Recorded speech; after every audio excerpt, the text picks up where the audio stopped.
Open the glove box. Remove the damper arm.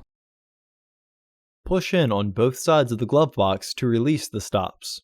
Unclip and remove the filter housing door. Remove the filter tray. Remove the filter from the tray.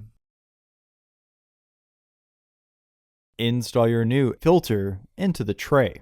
Our filters will use what is called an airflow indicating arrow, which should be pointed down. Insert the tray into the housing and clip the housing panel back on. Partially close the glove box to re-engage the stops. Reinstall the damper arm.